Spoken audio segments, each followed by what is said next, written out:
Kali ini kita akan berbicara tentang kontingensi. Profesor Palepu dalam buku textbooknya Valuasi mengenalkan dua contoh perusahaan yang dapat untuk kita jadikan pelajaran.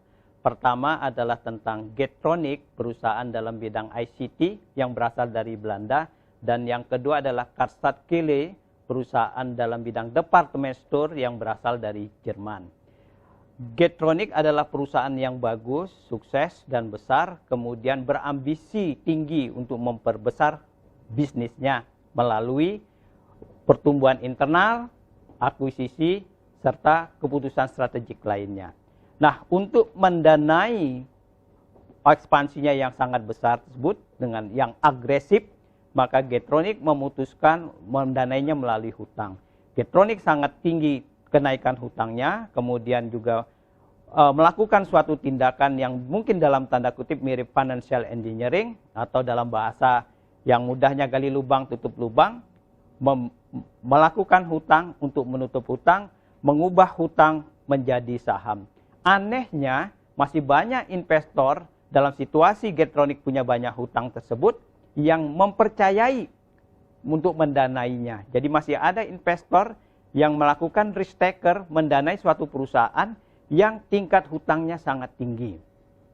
Getronic juga menunjukkan dia sangat penjualannya sangat meningkat, kemudian yang diikuti juga dengan kenaikan tenaga kerja. Sayangnya situasi bisnis yang kemudian berubah membuat usaha Getronic itu menjadi kelabakan, dan pada tahun ke-8 perusahaan Getronic tersebut dipilot atau diambil alih.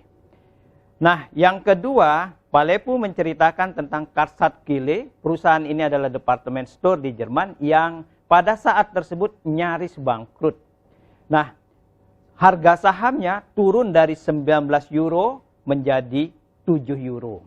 Nah, pada saat tersebut, pada saat kritis tersebut, Karstadt-Kahle melakukan 3 langkah drastis. Pertama, Karstadt-Kahle kemudian melakukan pembenahan internal. Yang kedua, Karstadt-Kahle kemudian melakukan semacam negosiasi dengan semua krediturnya, termasuk kepada pemegang saham. Pemegang saham yang lama diminta untuk men-store modal, baik sebagai saham maupun sebagai convertible debt.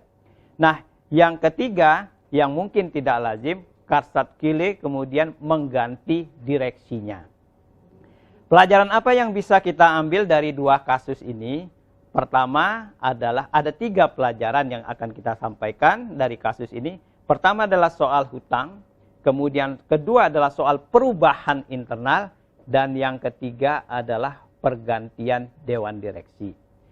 Merujuk kepada contoh dari Getronic tadi, bagaimana hutang kemudian sangat mengganggu bisnisnya, yang ternyata tingkat ekspansi yang dibiayai hutang tersebut tidak seperti yang diharapkan, sehingga membuat Getronic terlalu tinggi beban hutangnya dan menyebabkan kebangkrutan.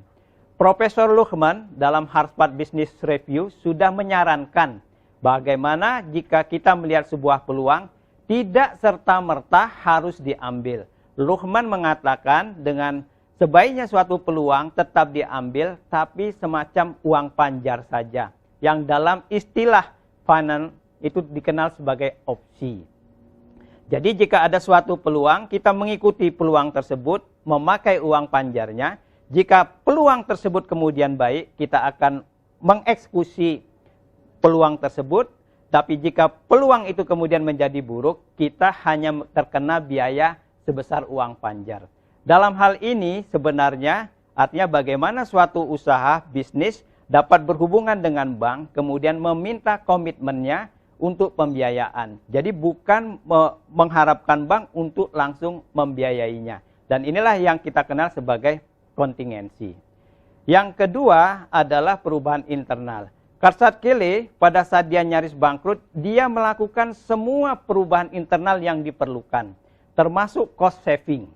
Jadi walaupun cost saving itu suatu hal yang menyakitkan, tetapi itu telah dilakukannya. Karstadt-Kahle juga melakukan list asetnya kemudian disewa lagi. Jadi asetnya dijual, kemudian dia melakukan sewa lagi untuk mendapatkan rupiah, untuk mendapatkan kelebihan dananya.